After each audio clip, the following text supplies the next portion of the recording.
Yo, what is up YouTube, man? Today I'm showing you guys how to make the best offensive-oriented 4 on NBA 2K21 Next Gen. Real quick, I know somebody here has not dropped a like or subscribed yet, so if you guys could do that really quick, I would appreciate you a ton. Let's get right into this video. So you're going to be making it at power forward. That's where you get the name 4, you know, power forward, the 4 on the floor. You already know. We're going to be going 6'7", weight 210. And the wingspan, we're going to drop it so we can get a 93 three-pointer on this build. It's also going to help things like playmaking. You're going to see why we do that as we get into the build. The body shape, it does not matter. I always like built or burly, but do whatever you want. It does not affect the build in any way. With the finishing badges, we're going to do driving dunk, driving layup, and standing dunk max to get 9 finishing.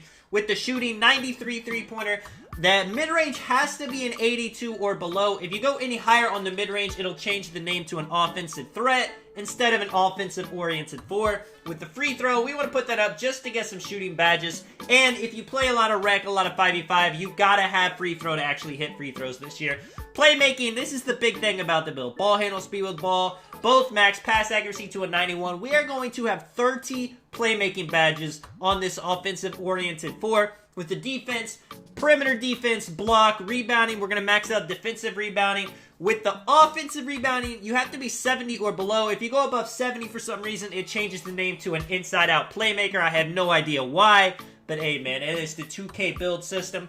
So 30 playmaking badges and 22 shooting badges. I mean, this build really is all about offense. You may be thinking, what in the world do I need 30 playmaking badges for? Well, we're going to get to that in a second. But with the takeovers, I mean, sharp, slashing, playmaking, and lock, they all have their benefits. If you're somebody that has a lot of teammates on the floor, maybe 3s, maybe 5s, one of the playmaking takeovers could be beneficial. I know everybody loves to dunk, so the slashing takeovers are all good. I'm going to go with the sharps for now, because sharp takeovers are just very efficient takeovers. You know, you can never go wrong with limitless or spot up, but you see you get the name offensive-oriented 4. We're going to check this build, everything out real quick. So with the contact dunks, you got to have a 90 driving dunk to get the elite contact dunk, so you will have to wait until 96 overall.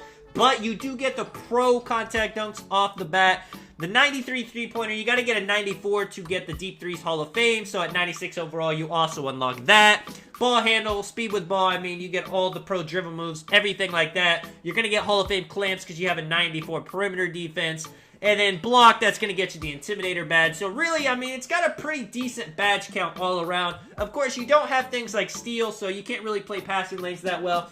But even with no steal upgraded, you can still get on-ball steals. I have a build that has none. I have tested it. You definitely can steal the ball with no steal, especially if you got the steal rating boosted. With the finishing badges, post rise or slithery is just going to help with contact dunks. I put rise up because you do have standing dunk on this build, so that's going to help you get dunks in the paint. With the shooting badges, deep threes and hot zone hunter, those two are must-haves. You're going to be doing a lot of shooting off the dribble with this build, so I would definitely put on things like blinders. Hot shot's going to boost your takeover. Stop and pop, if you do anything like a Curry slide and then shoot off of it, that's going to give you a big boost. And then anything like green machine, I mean, if you're a catch and shoot player, corner specialist, clutch shooter, all those badges will come into play. I wouldn't recommend difficult shots because the midi's kind of low on this build. Rhythm shooter as well. All you got to do is 2 dribble moves and you get the rhythm shooter boost. And it is a pretty big boost. So if you like doing a good amount of dribble moves and then shooting right after doing them, then you could definitely put on rhythm shooter. Now playmaking, 30. This is what I was talking about. Handles for days, quick first step, of course. We want to put on some unpluckable.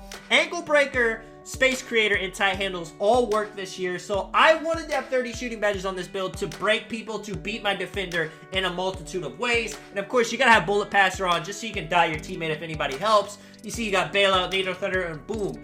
30 playmaking badges used. I mean, there's just so many good playmaking badges. You really can never have enough. I mean, if you wanted to put on Hall of Fame floor general, Hall of Fame diver, that's 38 playmaking badges right there.